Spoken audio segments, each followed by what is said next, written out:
छ हृदयभरि तपाईँलाई बाँड्नुपर्ने स्वयं कुराहरू छ। थाहा छैन आज किन मलाई भएर आफूलाई सम्हाल्न गाह्रो परिरहेको छ। मैले आज यो 24 कोटीमा देखिएर आशीर्वाद दिएर मात्रै जाउँ, कुनै सभा नगरौँ भन्ने सोचेको थिएँ, किनकि यो 24 कोटीले हाम्रो लागि इतिहास बोकेको छ। देउता बस्ने र देउता जस्ता मान्छे बस्ने चितवनले मलाई होइन यो देशलाई न्याय गर्नेछ भन्ने कुरा मैले परिवर्तनको सञ्चालन गर्नको निमित्त अन्याय पर्दा यही चोकमा उभिएर तपाईँले गराउनु भएको थियो र आज परन्त अन्याय परेका विरुद्धमा अन्यायका विरुद्धमा चितवनवासी तपाईँ आमा दाजुभाइ दिदीबहिनीहरू अझै पनि यहीबाट अन्यायका विरुद्ध उभिनु भएको छ। यो गुण तपाईँले मलाई मात्र होइन सिङ्गो देशलाई लगाउनु पर्नेछ।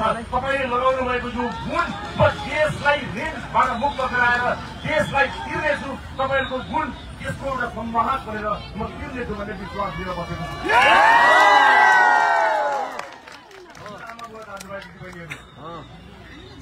यतिखेर पनि ममाथि निकै परिवारहरू छन्, मलाई जसले सर्पहरू मरे कि मर्दैन थाहा छैन, प्रतिले मेरो शरीरमा हालिदिएको पिस बोकेर मलाई आज पनि बाँचिरहेछ। मेरो शरीरमा सर्पहरूले जसेको पिस अझै पनि बाँच्छ। म यो पिस लिएर पनि लड्छु,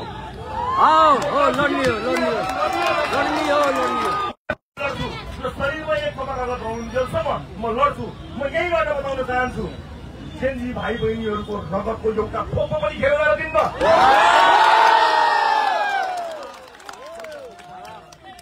हामीले कोसिस गर्यौं, चितवनले कोसिस गर्यो, आमा बुवा दाजुभाइ दिदीबहिनीहरू रगतको एक थोपो नछोइकन हामी ब्यालेटका माध्यमबाट मतका माध्यमबाट देशलाई ट्र्याकमा ल्याउनको निमित्त हामीले फुल बोकेर एउटा क्रान्ति सुरु गर्यौं। चितवनले सुरु गरेको निलो क्रान्ति कसैको पनि क्रान्ति दिएको थिएन, कसैको सुरुमै बुझिएको थिएन, कोही टुरा टुरी भएका थिएनन्।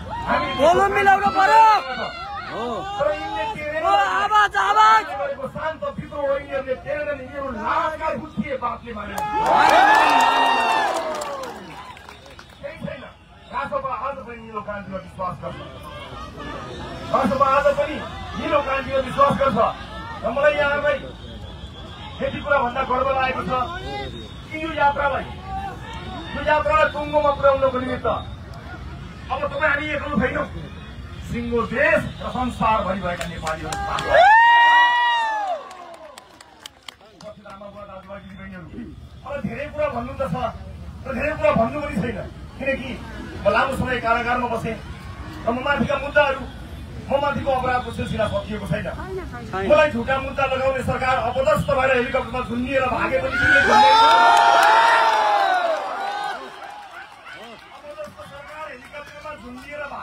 तिनले झुन्ड्याएको मुद्दा यो शरीरमा बोकेर बाँचेको छु, तर मलाई केही पनि फरक पर्दैन।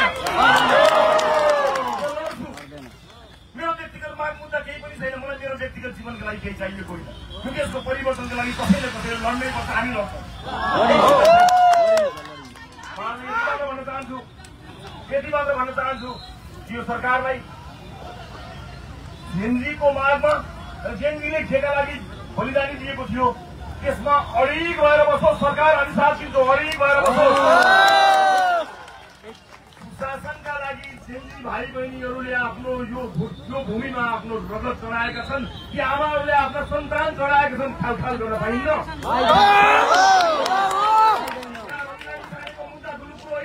देशको भविष्यको मुद्दाको दुरुपयोग हो। आमा बुवा दाजुभाइ दिदीबहिनीहरू तपाईँसँगको भेटघाटलाई मैले अर्को पटकको लागि अलिकति लामो भेटघाट सोचेको थिएँ, तर आज यति ठुलो उपस्थिति भइसकेपछि मनका केही कुराहरू भन्न मन लागेर म यहाँ उपस्थित भएको छु। म फेरि पनि भन्छु यहाँलाई, एउटा मान्छेले परिवर्तन गर्न सक्छ कि सक्दैन भनेर हिजोका दिनमा पनि हामीलाई उडाइएको थियो। यसले छिटो यसो गराउन मेरो बानी फाटे मान्छेहरू छन्, अहिले पनि यो हुँदैन अरे। म अहिले आउन साथीहरूले सोध्नुभयो मान्छे हुन पाउँछु म?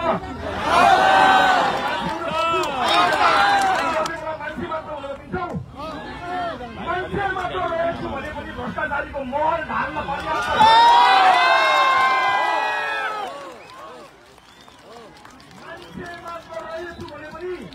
भ्रष्टाचारीको महललाई खरानी बनाउन पर्याप्त छ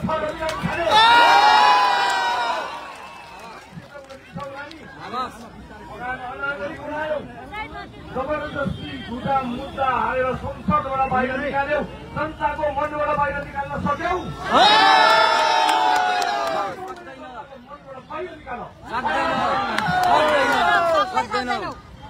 आजको भेटमा मैले छोटो बनाउनु पर्नेछ, किनकि यो बेला संवेदनशील बेला हो, यो बेला ध्यान दिनुपर्ने बेला हो। मुलुक एउटा अत्यन्त जटिल परिस्थितिमा उभिएको छ। यो जटिल परिस्थितिमा सबैले संयमित भएर काम गर्नुपर्नेछ। आवेग र उत्तेजनामा काम गर्नु हुने छैन। र म तपाईँलाई यो चोकबाट उभिएर भन्न चाहन्छु, यिनीहरूले मलाई जुन प्रतिशोध छाडे नि, रुकाउनुहोस्। प्रतिशोधपूर्ण राजनीति मबाट हुने छैन। म पुगेका लागि प्रतिशोध म लोकतन्त्रमा विश्वास गर्छु, प्रतिशोधमा विश्वास गर्छु। मलाई लोकतन्त्रले थुनेको होइनन्, ती अपराधीहरू षड्यन्त्रकारीहरूले थुनेका हुन्। तिनीहरू लोकतन्त्र होइनन्, यो देशमा लोकतन्त्र जिउँदो छ। त्यसको प्रमाण, जिउँदो प्रमाण तपाईँ चितवनवासी दाजुभाइ दिदीबहिनीहरू, उपस्थित आमाबुवा दाजुभाइ दिदीबहिनीहरू, हामीले अत्यन्त संयमित हुनुपर्नेछ। मुलुक जुन अवस्थामा आज आएको छ, यसले एउटा बाटो लिने तयारी गरेको। यस्तो अवस्थामा हामीले भोलिको बाटो तय गर्नुपर्नेछ। अत्यन्त जिम्मेवार हुनुपर्नेछ। नागरिकको माया र विश्वास पाएपछि त्यसका बलमा नागरिकलाई हेप्ने पेल्ने काम हामीबाट हुँदैन।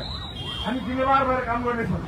यस देशका साना साना बालबालिकालाई यहाँ देखेको छु, मैले बाबाहरूलाई देखेको छु।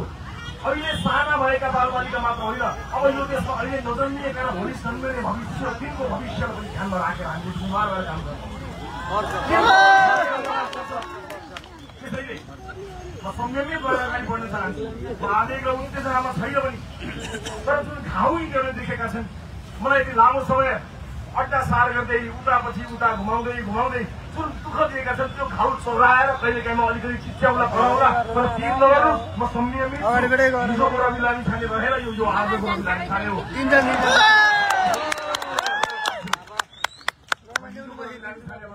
मलाई रहन दिएन नि योले, सामान्य परिवर्तन गर्न हिँडेको थिएँ। झुटा मुद्दाको चाङमाथि मलाई यिनीहरूले उभिआए। के छ, त्यही झुटा मुद्दाको चाङमाथि उभिएर व्यक्ति मात्र भएर पनि भ्रष्टाचारीको महल ढल्छ। यो कुरा म आज 24 गतिमा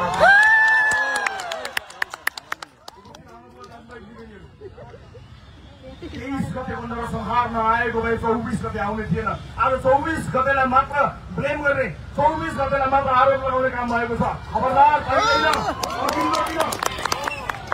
अघिल्लो दिन कलिला बालबालिकाहरूको छाती र टाउकोमा ताकी गोलिँदा हानेको भए 24 गते देश जुरुराउने थिएन।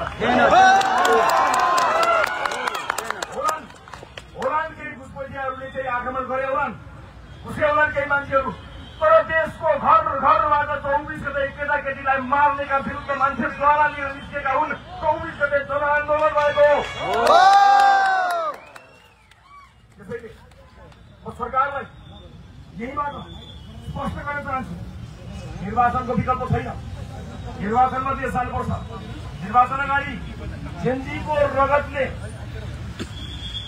र जेनजीको भनेको शरीरमाथि उभिएको यो सरकारले जेनजीको सपना पूरा गर्ने आज भाग दियोस्। रासोपा सरकारसँग जेनजीको माग पूरा गर्ने हकमा र निर्वाचन सम्पन्न गर्ने हकमा शक्तिशाल भएर खडा हुनेछ। रासोपा अगाडि बढ्नेछ। सरकारले खुट्टा कमाउनु पर्ने केही पनि जरुरी छैन। जनताको साथ छ सरकारलाई। यो सरकारमा हाम्रो कोही पनि हुनुहुन्न, तर जनताको मुद्दा जेनजीको मागमा विशेष गरी सुशासनलाई ध्यानमा लिएर सुशासन कायम गर्ने कुरामा ध्यानबाट ढोकाबाट चियाउनु पर्दैन। सरकारले सिंहेर अगाडि बढे हुन्छ। राष्ट्रवाद सरकारको साथ उपस्थित आमाबुवा दाजुभाइ दिदीबहिनीहरू, आज म यहाँ बोलिरहेको छु।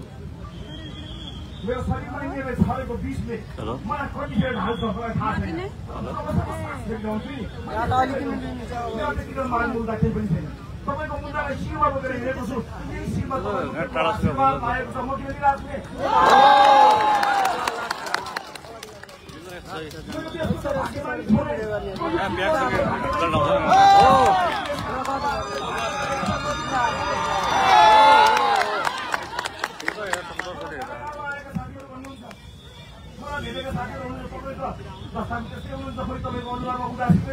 हुन्छ लाखौं आमा बाबुको शिरमा आशीर्वाद पाएको शिर बोकेर पनि अनुहार निकाल्नु भाषा रमिलामी छाने हेलिकप्टर चढेर भागेकाहरूसँग भाग्छ रमिलामी छाने सामना गर्छ मलाई केही पनि भन्नु छैन यो भन्दा पनि पछि आमा बुवा दाजुभाइ दिदीबहिनीहरू निर्वाचन आउँदैछ यो निर्वाचनमा हामीले विवेक प्रयोग गर्नुपर्ने छ मैले अघिल्लो पटकै भनेको थिएँ यो भोट बाँडेर दिने काम तपाईँहरू नगर्नु होला एक भोट यसलाई दिउँ एक उसलाई दिउँ भनेर नगर्नु होला आज म यहीबाट उद्घोष गर्न चाहन्छु कि मलाई जिरो बाल्नु सिङ्गिङलाई जिरो गर्नु